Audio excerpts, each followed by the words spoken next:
And I'd like to have, you're going to see the petitions are going to be floating around. If you haven't seen it, find it. We got people out here getting signatures right now. The healthcare is contrary, the healthcare bill is contrary to the way that we do business in the United States. It just isn't what we are. We're not Europe. We're not France, okay? I mean, we don't want to be. That's not how we achieve our greatness. But in any event, Wendy Day is here to speak about the Michigan Healthcare Freedom Initiative. She's with the Michigan Citizens for Healthcare Freedom, and she's going to talk to you a little bit about what it says. Thanks, Jason. I'm so excited to be here, you guys. This 912 group up here that's putting this on, and Tea Party of West Michigan that I know is represented here, you guys have fantastic local groups. If you're not plugged in locally, get plugged in. You're not alone. You sit in your living room, and we know it now, right, because we're here. But like a year and a half ago, the world was so different. We all sat in our living rooms and we yelled at the TV and we wondered, doesn't anybody get it? Is anyone listening? Doesn't anyone know about responsibility and accountability and transparency and family and budgets that actually balance? And it's been a very long and exciting year. How many of you were at a tea party last year on April 15th? Anyone? Yeah. Isn't it amazing? I actually, with a couple other wonderful ladies, started the first tea party in Lansing in February of 2009. And I remember we were getting ready for it. We planned it in 3 days in February at noon on a Friday, and it was about 20 degrees outside. So you can imagine, we thought throngs of people would show up. And I remember we were walking up and we looked at each other and said, if we're the only people that show, are we still gonna protest or what are we gonna do? And we decided we would take our 3 signs and we'd march around very loudly and protest if that was it. And I can tell you, we were standing there and 300 people streamed in. That doesn't sound like a lot, but for noon on a Friday in February in Michigan, when no one knew what this movement was gonna be about, it was amazing. And among that crowd was Jason Gilman. And so many of you maybe in this crowd were Tea Party before Tea Party was cool.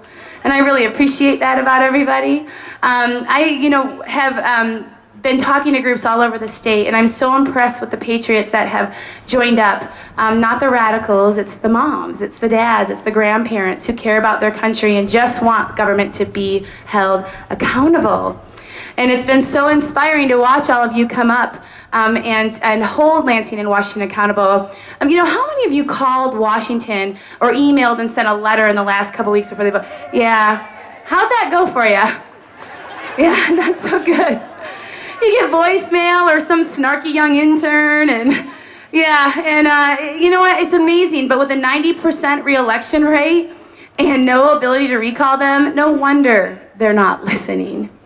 So we went to Lansing actually about 6 months ago and started working on getting a ballot initiative placed on the ballot for a constitutional amendment in Michigan that would protect you from the government coming in and getting between you and your doctor. And we were working on that, and we got it up to a Senate vote, and it lost because, the same problems in Washington are also happening in Lansing, exactly the same. The good news is Lansing is just a hop, skip, and a jump from here, and you can actually go bug them on a session day and talk to them, and a little more accessible. So we worked through Lansing, and then as the vote got closer, it became evident that Washington was going to fail. They were going to betray the will of the American people, the overwhelming will of the American people. They were going to snub their noses at and tell us we didn't matter. And then that same week, we had the vote in the Senate, and it turned out that Lansing was going to fail, and they were going to betray the will of the people. And they didn't understand that part of their job is to fight Washington for us. There's a lot of debate about a part-time legislature. And I say, I don't care if you're part or full-time, but get a darn job description, because they don't have one. They don't know what their job is. They don't know what expectations are. How many of you have a job where you don't know what you're supposed to be doing there? Anyone? No. All right, sometimes we feel that way. But somebody has a piece of paper that says they don't have a job description. So is it any wonder that they flail around and try to... I sat there and talked with someone, and I said, I know you feel like you have to have a work product, so you're coming up with all these stupid laws, but trust us, we're okay with you not doing much. Just don't give us any more of your help. And that was Lansing, and Washington's the same way.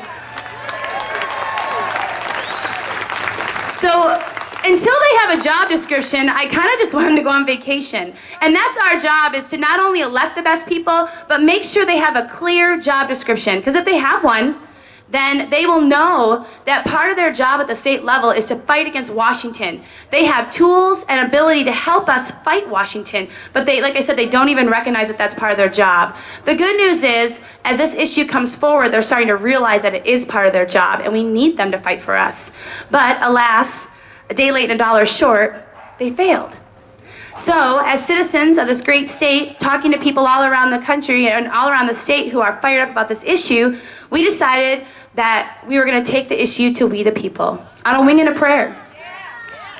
And we are underestimated, underfunded, under the gun when it comes to time. But you know what? I believe in my heart of hearts that 500,000 signatures is going to be no problem in this state, because this issue is too important. And this constitutional amendment, let me tell you what it is, and some people probably know what it is, and some of you are like, what's she talking about? This constitutional amendment would be on the ballot in November, and what it says is that the federal government and the state government cannot come between you and your doctor. They cannot force you to join any healthcare system. No Massachusetts and no Canada. Not here in Michigan. We won't have it. So we are collecting these signatures. We have until, June 26th is the deadline we set.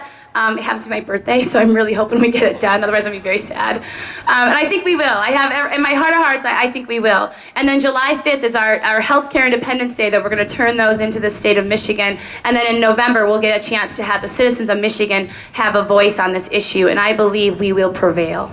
But it's going to take every one of us.